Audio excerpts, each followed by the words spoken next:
Assalamualaikum warahmatullahi wabarakatuh. Kami dari kelompok 10 mata kuliah mikroekonomi akan menjelaskan tentang pasar bebas dan kebijakan pemerintah bagian bentuk kerjasama pemerintah.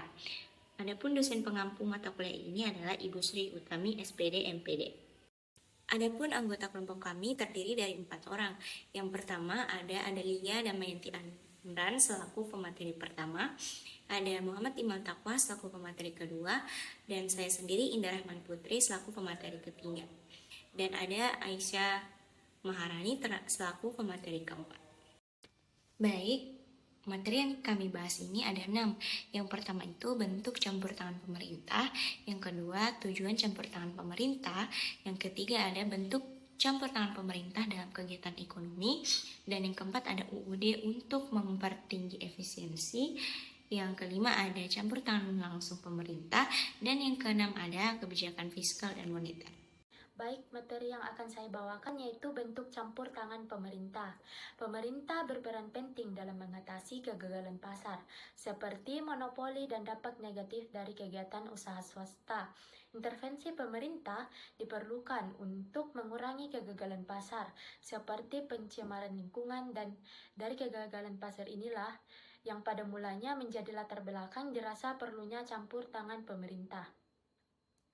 Adapun faktor penyebab kegagalan pasar yang pertama itu barang publik, yaitu barang yang sulit disediakan secara eksklusif. Yang kedua, barang bersama, yaitu yang mendasari sistem persaingan pasar. Yang ketiga, monopoli, yaitu tak ada persaingan antar produsen serta memiliki konsumen yang tinggi sehingga suatu perusahaan kerap kali menaikkan harga yang mengharuskan para pelanggannya membayar lebih mahal. Yang keempat, eksternalitas merupakan kerugian atau keuntungan yang memengaruhi pelaku ekonomi lain. Yang kelima, adanya pasar yang tidak lengkap. Dan yang terakhir, yang keenam, yaitu adanya kegagalan informasi. Beberapa kegagalan mekanisme pasar seperti yang baru dijelaskan menimbulkan kebutuhan campur tangan pemerintah dalam memperbaiki pengaturan kegiatan ekonomi. Berikut yang dapat disimpulkan bahwa campur tangan pemerintah mempunyai beberapa tujuan penting seperti yang dinyatakan di bawah ini. Yang pertama, mengawasi agar externality kegiatan ekonomi yang merugikan dapat dihindari atau buruknya dapat dikurangi. Yang kedua, menyediakan barang publik yang cukup sehingga masyarakat dapat memperoleh barang tersebut dengan mudah dan dengan biaya yang murah.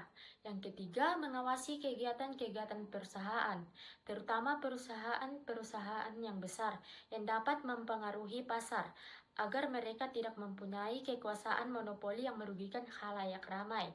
Yang keempat, menjamin agar kegiatan ekonomi yang dilakukan tidak menimbulkan penindasan dan ketidaksetaraan di dalam masyarakat. Ya, dan yang terakhir, yang kelima, memastikan agar pertumbuhan ekonomi dapat diwujudkan dengan efisien. Adanya pandangan yang menilai bahwa campur tangan pemerintah dapat menghambat pasar, namun tanpa pengawasan, pasar bisa dikuasai oleh pengusaha besar dan merugikan pedagang kecil. Oleh karena itu, peran pemerintah diperlukan untuk menjaga stabilitas dan keadilan dalam perekonomian pasar. Campur tangan pemerintah dalam kegiatan ekonomi dapat dibedakan dalam 3 bentuk. Yang pertama itu membuat dan melaksanakan peraturan dan undang-undang. Yang kedua, secara langsung melakukan beberapa kegiatan ekonomi atau membuat perusahaan. Dan yang terakhir, melakukan kebijakan fiskal dan moneter. Yang pertama itu undang-undang untuk meningkatkan efisiensi.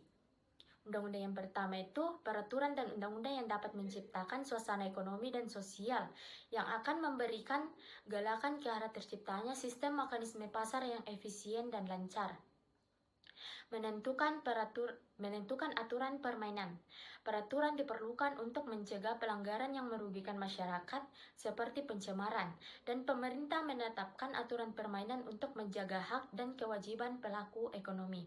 Adapun undang-undang yang kedua itu yaitu peraturan dan undang-undang dapat digunakan untuk memastikan agar persaingan yang dilakukan oleh perusahaan dilakukan sebebas mungkin dan kekuasaan monopolis sedapat mungkin dilenyapkan, menciptakan persaingan yang lebih bebas. Undang-undang menjamin persaingan bebas, penting untuk mekanisme pasar yang efisien, dan dalam pasar bebas, harga dan penawaran ditentukan oleh keinginan konsumen, bukan oleh pengusaha. Sekian dari saya kembalikan kepada moderator. Assalamualaikum warahmatullahi wabarakatuh. Saya atas nama Muhammad Imal Taqwa dengan NIM 220901502028 ingin membacakan materi mikroekonomi bentuk kerjasama pemerintah pada bagian campur tangan langsung. Baiklah, saya mulai. Pemerintah sering melakukan campur tangan langsung dalam perekonomian untuk mengatasi kegagalan pasar, terutama dalam penyediaan barang publik dan semi-publik yang tidak menarik bagi sektor swasta. Selain itu, pemerintah berperan dalam memastikan pemerataan pembangunan antar wilayah dan golongan melalui pendirian lembaga seperti Bank Pembangunan Daerah dan perusahaan milik negara. Investasi ini bertujuan untuk mengurangi ketimpangan, menjaga kualitas layanan publik, serta mendorong pembangunan ekonomi yang lebih inklusif. Selain menangani kegagalan pasar, campur tangan pemerintah juga diperlukan untuk menjaga stabilitas ekonomi jangka panjang, terutama dalam menghadapi ketidakseimbangan yang bisa muncul akibat dominasi sektor swasta yang berorientasi pada keuntungan. Sekian dan terima kasih. Itulah hasil pemaparan saya. Kalau ada salah mohon dimaafkan. Sekian dan terima kasih. Baik, selanjutnya kebijakan fiskal dan moneter.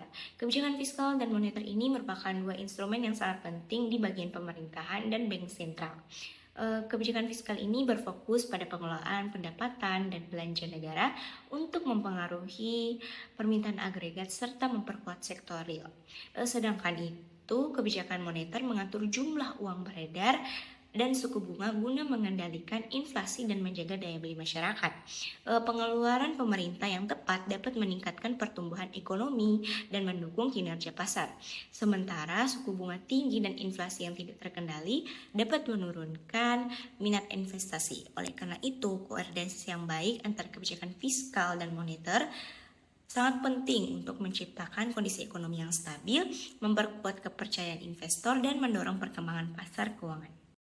Baik, adapun kesimpulan dari materi kelompok kami, campur tangan pemerintah dalam perekonomian sangat diperlukan untuk mengatasi berbagai bentuk kegagalan pasar, seperti monopoli, eksternalitas negatif, serta penyediaan barang publik yang tidak efisien jika hanya mengandalkan sektor swasta. Pemerintah berperan penting dalam mengatur melalui kebijakan, undang-undang, serta keterlibatan langsung agar distribusi barang dan jasa lebih adil, stabilitas ekonomi terjaga, dan pembangunan merata dapat tercapai. Hal ini menegaskan bahwa peran pemerintah bukan sebagai pengganti mekanisme pasar, melainkan sebagai pelengkap untuk menciptakan sistem ekonomi yang lebih seimbang dan berkelanjutan. Mungkin hanya itu, saya kembalikan ke moderator.